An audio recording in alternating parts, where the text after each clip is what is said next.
네, 맞습니다. 두 번째 영상입니다. 16장, 20장 신명기 말씀 두 번째 영상인데요. 시민법, 무고죄 분별에 대해서 말하고 있어요. 무고죄 분별, 도피성 등이라고 나와 있는데 첫 번째는 도피성입니다. 도피성 많이 들어보셨나요? 뭐 이런 게 있었나 싶기도 하죠. 도피성은 뭐냐면요. 굉장히 놀라운 법입니다. 뭐가 놀랍냐? 실수로 살인했을 경우 그런 적 있을 수 있잖아요. 실수로 사람을 죽이게 됐어요. 고의가 아니에요. 그러면은 어떻게 해요? 재판을 받아야 될 거 아니에요.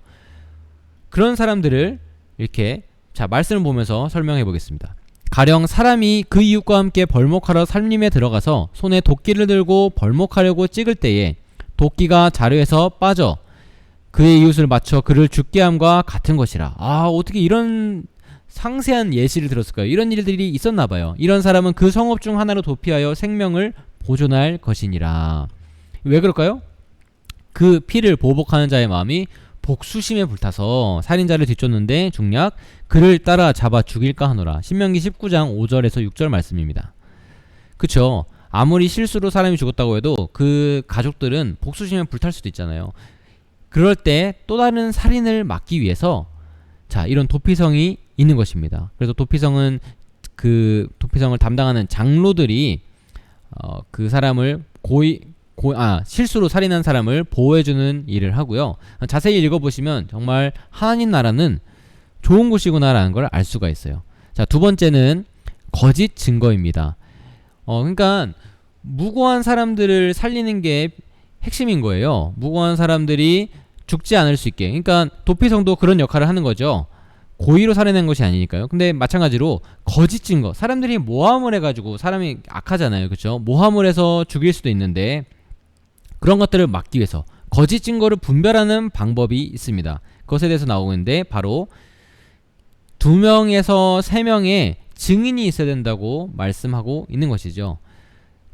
그래서 하나님 나라, 이 하나님께서 인도하시는 나라에서 무고한 사람들이 죽는 일이 없습니다. 그것은 무엇을 말합니까? 정의가 올바르게 행해지고 있는 것이죠. 바로 정의가 올바르게 행해지고 있는 나라, 이게 하나님 나라의 특징인 것입니다.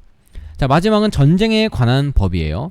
전쟁에 관한 법인데 매우 흥미롭습니다. 뭐가 흥미로울까요? 전쟁하지 마. 쉽게 말하면 야, 전쟁하지 마. 굉장히 유한 하나님의 그런 말투를 상상해 볼 수 있을 그런 설명들이 나옵니다. 전쟁하지 마. 자세한 내용은 직접 한번 읽어보세요. 왜 전쟁하지 말라고 하시는 걸까? 그 기준들이 나와 있는데 결국에 이런 말씀들이, 이런 설명들이 하고 있는 핵심은 뭐냐면 내 능력 믿지 말라는 거예요. 너희들의 능력 믿지 말라. 하나님께 대한 믿음만 가져라. 하나님께서 전쟁을 승리하게 하시는 그런 그 자체인 거예요. 전쟁의 승리는 하나님께 있다는 것입니다. 그래서 우리의 능력을 의지하지 말라는 그런 설명들이 나와 있습니다. 그리고 전쟁의 마지막 이제 기준이라고 할 수 있는 게 하나님 나라는 항상 다르잖아요. 항상 우리에게 충격을 주는, 와, 이럴 수가 있구나, 이런 정의의 나라가 있을 수 있구나 하나님께서 말씀하셨는데, 이 전쟁에 관한 법을 독특하게 마무리하는 이 하나님 나라가 정말 특별하구나 알 수 있는 말씀으로 마무리하려고 합니다. 같이 읽어볼게요. 내가 어떤 성읍으로 나아가서 치료할 때에는 그 성읍에 먼저 화평을 선언하라. 신명기 20장 10절 말씀. 네. 그래서 우리가 신명기 16장에서 20장 시민법에 대해서 함께 살펴봤고요. 시민법 묵상의 포인트입니다. 마지막이에요. 하나님 나라가 구식인지 아닌지. 야, 저 뭐야, 저거 옛날에나 있을 법한 그런 거 아니야? 한번 오늘날의 나라와 지금 이 시대의 21세기의 나라의 법들과 비교하면서 한번 생각해 보기를 바랍니다.